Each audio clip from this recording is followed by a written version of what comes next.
It was 2016, and Anish Chaganty was fumbling through the most important phone call of his barely begun career.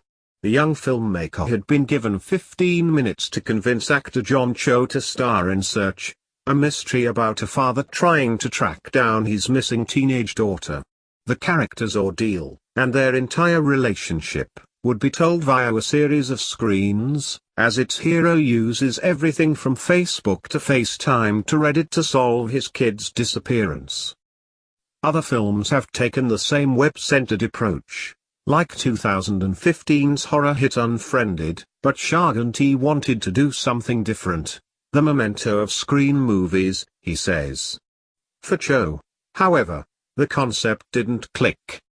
It was the first time I'd spoken to a celebrity in my life, and I completely botched the call, says Chaganty. I didn't tell him what we were trying to do something new. His hesitation was that this wouldn't be a movie, that it would just be a YouTube video. Chaganty, 27, didn't give up. He still had Cho's number, so he decided to text him, to see if they could get some actual FaceTime together. The two eventually met for coffee in Los Angeles, no longer separated by a device. He sat down, and I stood up and just pitched my ass off, Chaganty says. He wound up selling Cho on the film, and a year and a half later, Search was screening at the Sundance Film Festival, where it won multiple awards, and be scooped up for $5 million by Sony's Screen Gems division. Newly retitled Searching, the movie opens today in several cities, following a highly promising limited release opening weekend. Co-written with Sefawanian, who produced Fruitvale Station, Ryan Coogler's breakout debut, Searching is the latest film to deftly employ small screen habits to tell a big screen story.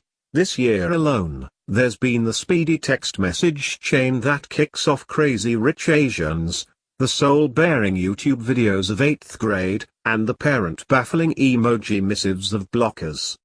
It's a marked change from the countless goofy interfaces and find a spider searches that dominated movies and TV shows starting in the 90s. Now a new generation of filmmakers, many of whom came of age in the digital era, are finding ways to ensure the online experience is presented as IRL-ish as possible. Ever since 1998's You've Got Mail, people have been trying to figure out how technology falls into a story, says Chaganty. House of Cards was one of the first shows to have text messages pop up, and that was revolutionary in its own time. But I think the success stories we're seeing now is because people are saying, how can we keep it accurate and realistic, and still serve the tone of the movie? In Searching, Cho plays David Kim, a recent widower who's constantly in touch with his only daughter, Margot, Michelle La.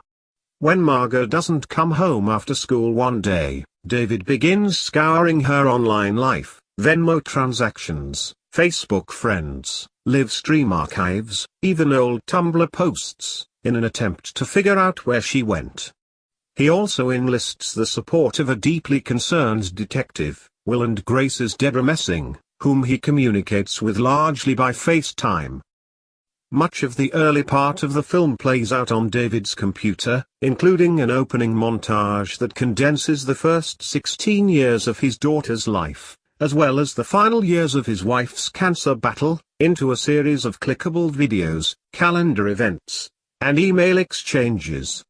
It's a niftily constructed and unexpectedly moving sequence, one that serves as a reminder of just how much of our existence plays out in front of us on screen.